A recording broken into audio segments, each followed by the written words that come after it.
It is the ML Sports Platter. It's all brought to you by Camillus Golf Club, Batavia Downs Gaming, and our great friends at Stanley Law Offices. Stanley Law Offices, of course, maximum rewards. Go visit them online at stanleylawoffices.com. One of my favorites in the hockey industry, had a hell of a career himself. He knows all about Western New York. It's ESPN hockey analyst Ryan Callahan, who he owns Oak Hill, I'm told. What's up, Ryan?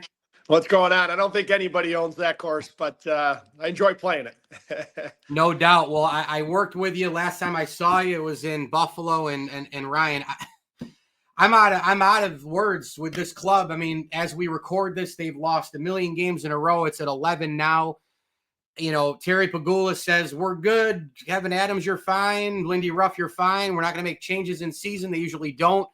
This team, it's going to be 14 years in a row here. They haven't made the playoffs. The guys are giving up on the ice. You can see it. What do you do with this franchise? Yeah, that's the $1 million question, I guess, right? And it's mind-boggling. You know, I've thought about that. What adjustments would I make? What needs to change? And it's hard. I mean, obviously they've established the core there, right? They're core guys that I think should be your core. Your Tage Thompson, your Darlene. Power's now into that. Cousins is into that with the contracts they've recently signed. But what's alarming for me is, you go through these stretches and you just expect a response from the team throughout these stretches. You lose 3 in a row. You think that next game you're going to have an emotional game. You're going to have a response. You don't see that. You go to 5, you go to 6, and then eventually you get to the point now where you have an owner come in, give a speech. You're playing Montreal, which at that point I think was last in the East, if not close to last in the NHL. You think you're going to come out and have a response off of that, right? If I had to pick one game, you lose 10 in a row, and you're like, owner just flew in. He gave us a vote of confidence so he could take your nerves down, calm down. We're keeping the guys in this room right now. He still believes in us. 19 seconds into the first period, he gave up a goal. I turned the game on 10 minutes in. By the time I got home last night, it was already 2-0. And I'm like, what? And I sat there and I watched that game. And again, I just don't see the emotional response, the urgency. And that's what's alarming to me. It's, you're going to lose games, but to not show that, that desperation in a time like this, it's concerning. And where they go from here, I don't know. I know you mentioned, Pegula comes in and says, we're not changing anything. We believe in everybody. I've heard that before as well. And I've seen things change the next day. So yeah. I definitely take that with a grain of salt and something needs to change. Obviously the group they have right now is not working. They just changed their coach. Lindy Ruff's in. I don't think they're going to go in that direction. That's way too quick for a veteran coach who's proven that he can win in this league. I think the change needs to happen with the core maybe, because obviously that core is not working right now. You've gone these years and it's tough when you establish that and say that these are our guys, but something needs to shake up that room. It's going to be interesting to see what they do. And you look at their schedule coming up. They got Toronto Friday that I'm working. It's not getting any easier. No doubt. I mean, the core it's I think 3 big problems right now, right out of the chute. They paid a bunch of guys who I don't think proved anything. I mean, Samuelson, Cousins, these guys are power, big money, young players haven't proved a damn thing. Number 2 is the locker room. These guys, they don't have players who have done it and know how to win. I like bringing in McLeod, but okay, Tuck, little bit of a cup of coffee in the cup playoffs. Sorry, longevity, playoffs, knowing how it goes. You know the playoffs over and over again. You get the experience. Nobody in that room knows how to win when it matters the most. And they get offended when they get booed. They haven't gone through enough of the trial tribulation type of thing. They don't have those guys in there. And all we hear about is all these young players. Well, if they're so good, Savoy, I got traded, but Kulik and all these guys, Benson's up fine. But all these young players, if they're so good, where the hell are they? And I don't want to hear about development and you go. No, so many franchises, 18, 17, they pluck them, they put them in, whether they're a first round draft pick, second round, they're in, they're playing, go. Lightning, Vegas, Oilers, Stars. So a lot of teams in the East, Ryan, these young guys, they're in and right away, there they are. That, to me, those layers are really where it stands with the Sabres. And by the way, I wouldn't have hired Lindy Ruff. I would have hired the guy you want now and in the future to build his own deal. Enough of the boomerang stuff. Go build what you need now and sustainability in the future. That's where I stand. Yeah, no, I agree with you for sure. But I think, as you mentioned, some of those other teams, just the difference. And, you're bringing those young guys into an already established culture. Every team you just mentioned had an established culture with veterans in that room that knew how to win. Sure. So it's easy to put those young guys in that situation because they grasp that, they learn from that, right? They soak that in, and there's a reason why organizations like Boston, Tampa, now Florida have that winning mentality. You look at Boston. I mean, how many guys did they lose? Krejci, they lose Bergeron. Everybody writes them off. They're dealing with injuries 2 years ago. Like, they find ways to win because it's just that mentality they have in that room. I think that's the biggest thing with Buffalo is they have to, and everybody uses this word culture, and but I think that's it. Like, you have to have a winning culture. And Kevin Adams mentioned also about getting free agency, to come to Buffalo and how hard that is. It's not because of the weather.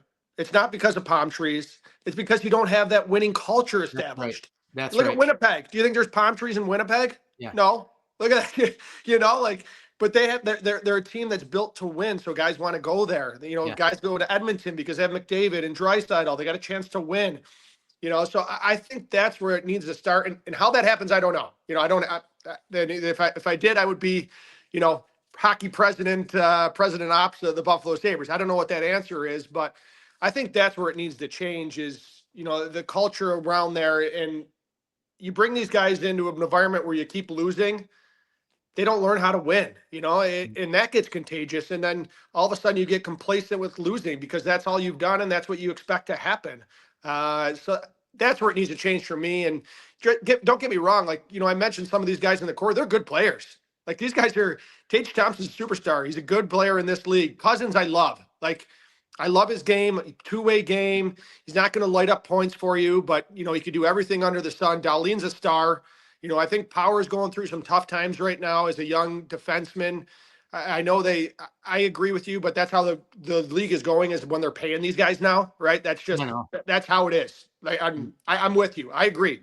When I played, it was always to get that bridge deal, right? But they paid, right. Bridges are good, but they're paying those deals are existing elsewhere too, but they're better players. Yeah. They proved more than what even an Owen Power has. Yeah. But you know what? I think Power's the type of guy, though, that you look at his size, you look at his ability, he's going to be good. He's going to be a stud in this league. I really think that, but he's a young guy. There's going to be growing pains, and you just got to insulate him around other guys that protect him as well. Do you know what I mean? So yeah, I sure do. Yeah, that's what part of the issue is, I feel like. And I just, and it's funny because you think like, well, okay, if you have a culture with the guys built who know how to win, that's what I'm saying. Maybe you should have brought those guys in first, and then you bring up the young guys and put them in there. They didn't do that either. There's a Buffalo problem. That's the bottom line. That's what it boils down to, because I'm looking at other rosters and there's cup winners all over the place. There's 7 years ago, the whole Eichel and Reinhardt and O'Reilly and all these guys, Montour and players, Oposo and all these guys. I mean, they go all over the league and they go win cups and they have success. It's a Buffalo problem. We'll see what happens in the future. I wanted to hit on two more quickies. I know you got to run. Yep. Four Nations is coming up, and I can't wait for this. Best on best hockey for the first time, I think, in 8 years. It's going to be great. Sweden, Finland, U.S., Canada. Rosters are loaded, as they always are. My only thing, though, is, and I know what's going on around the world, but it's hard for me to do best on best without Russia. I'm sorry. Yeah. Ryan. It's not best on best, right? I mean, if you're doing best on best, Russia would be included. There's no question about that. And, without getting into, like you said, what's going on around the world, I understand why they're leaving them out and everything else. But I agree with you that, you put together Russia's team and, man, it's a powerhouse. But I'm trying to score on those goalies, huh, Callahan? Yeah, I'm excited about this Four Nations. What's going to be interesting to me is, like when you go and you compete in the Olympics, you have the pride of the Olympics, right? You put on that country's, and there you got everything surrounding it. I was lucky enough to play in two of them, and it's just the energy that's built up from that. That's what propels you in those games to compete and want to win. This Four Nations Cup, you're representing your country, but kind of in a little bit of a bubble, right? It's a little hockey bubble. So I want to see if that emotion and that energy is, and that kind of that hate is there. And is it like in the Olympics, like you would see? Give me some other big time storylines here as we move to, what as a former player is the grind, right? It's kind of like the NHL's dog days of August would be like your January, Feb after the holidays. I mean, God almighty, you played 30, 35, 40 games, still got whole half the season left. You guys are animals, man. You're animals. Yeah, it is wild when you think about it, and you kind of just get lost in the day-to-day when you're playing and you just keep going. But, I think some intriguing things that are happening around the league. Washington is the team for me that, really jumps out as the surprises me. They squeaked into the playoffs last year, but Amazing. I didn't see this outburst that they would have. There's probably the surprise of the league for me. Spencer Carberry, the head coach there, has done a tremendous job with them. And, they're a fun team to watch now. They're going to be a little bit of a force going forward. I don't see them dying off. It's usually that 20 to 30 game mark where I'm like, okay, this team's for real. You know what I mean? Teams could jump out to a hot start, but hit that 20, 30 game mark. They seem for real. Obviously, what's happening with my former team, the New York Rangers, another team that's, you got you scratching your head after making the conference finals last year, going 6 games with Florida, a bounce here, a bounce there, that they could be in the finals. I think 3 of those games they lost by a goal. Yes. So that's another one. You look at Buffalo and I look at New York, and I don't know what the answer is. Very surprised there what's happening in New York. So that's one thing that I'm watching and interested in to see what happens there. And, you look out west and they're loaded. Loaded. I mean, it's sanity. You got your Winnipeg now that has come out this year and looks amazing. Vegas again is going to be another force. Edmonton has woken up after a slow start. Colorado, I can never write them off with the talent they have on that team. So it's fun. I mean, you can see the storylines already developing. It's a close playoff race. You talk about Buffalo. I know they're, last in the East maybe now, but what are they, 5, 6, 7 points out of the playoffs? Like how tight it is crazy. And I think that's what's going to make, exciting hockey come, February, March, as these teams try to fight for the playoffs. 30 seconds left. You have 1 hole to play for the rest of your life at Oak Hill. What hole do you pick? Wow, that's a tough question. Do you go the signature 13? That's mine. That's probably right up there. It's got to be one hole. The one hole that I'd like to avoid for the rest is probably hole number 6. 6, right? And that's where they messed with it for the PGA, right? 5 and 6, they changed the 3 and the 4, right? They changed those. Yeah. That could be the hardest course or hardest hole I've ever played. Yes. So, but all good. Yeah, Oak Hill's a beauty. You're doing a great job. Love watching and listening on ESPN and ESPN Plus. Ryan Callahan, the former player himself, the ESPN hockey analyst interview brought to you by Batavia Downs Gaming and Camillus Golf Club. Ryan, thank you so much for this. Happy holidays. Take care. Absolutely. Happy holidays. Thanks so much.